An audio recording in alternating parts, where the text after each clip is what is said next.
ನಿಮಗೆ ಸಂಧಿವಾತ ಬಂದಿರೋದು ಬಂದು ನಿಮ್ಮ ಆಹಾರ ಪಥ್ಯದಿಂದ. ಅಂದರೆ ನೀವು ಇಷ್ಟು ವರ್ಷ ಏನು ಯೂಸ್ ಮಾಡಿರಲ್ಲ, ಕಾಯಿಲೆ ಬರೋದು 6 ವರ್ಷ ಅಂದರೆ ಅದು ನಿಮ್ಮ ಬಾಡಿ ಒಳಗಡೆ ಡಿಸ್ಟರ್ಬೆನ್ಸ್ ಸ್ಟಾರ್ಟ್ ಆಗಿರೋದು ಬಂದು ಆ ಕಡೆ ಒಂದು 15-20 ಇಯರ್ಸಿಂದನೂ ಇದು ಸ್ಟಾರ್ಟ್ ಆಗಿರುತ್ತೆ.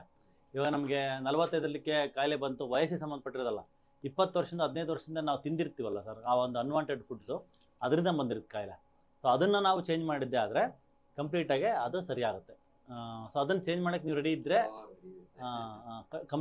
ಕಂಪ್ಲೀಟಾಗಿ ವಾಸಿ ಆಗುತ್ತೆ. ಅದನ್ನು ನೀವು ಕೆಲಸ ಚೇಂಜ್ ಮಾಡೋ ಅವಶ್ಯಕತೆ ಇಲ್ಲ.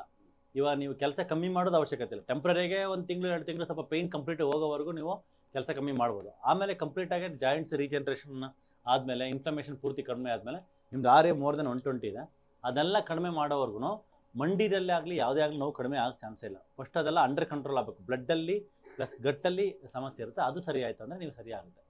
ನಿಮ್ಮದು ಇವೇನು ನಾವು ಅವಾಯ್ಡ್ ಮಾಡೋಕ್ಕೆ ಹೇಳಿದ್ವಲ್ಲ, ಕಾಫಿ ಟೀ ಅದೆಲ್ಲ, ಅದನ್ನು ನೀವು ತೊಗೊಳ್ತಾ ಇದ್ರಾ ಮುಂಚೆ ತೊಗೊತಿದ್ರಿ? ಯಾವುದು ಜಾಸ್ತಿ ತೊಗೊತಾ ಇದ್ರಿ? ಟೀ ಮತ್ತು ಬೇರೆ ಏನು ಅಲ್ಲ, ಟೀ ಮತ್ತು ಕಾಫಿ ತೊಗೊತಾ ಇದ್ರಾ? ಚಪಾತಿ ತೊಗೊತಾ ಇದ್ರಾ?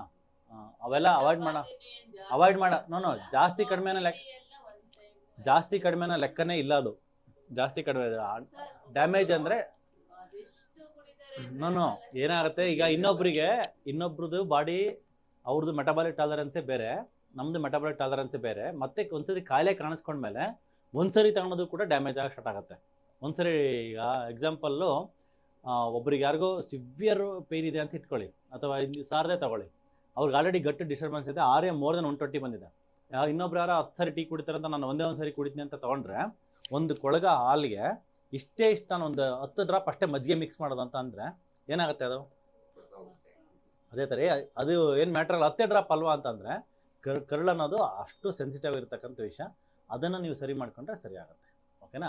ಸೊ ಬೇರೆಯವ್ರಿಗೆ ನಾವು ಹೋಲಿಕೆ ಮಾಡೋದು ಬೇಡ. ಇವಾಗ ಸಾರ್ಗೆ ಅವ್ರ ಬಾಡಿಗೆ ಏನು ನಾವು ಮಾಡಬೇಕೋ ಅದನ್ನು ಮಾತ್ರ ಫೋಕಸ್ ಮಾಡ್ತಾ ಮಾಡೋದು. ಓಕೆನಾ?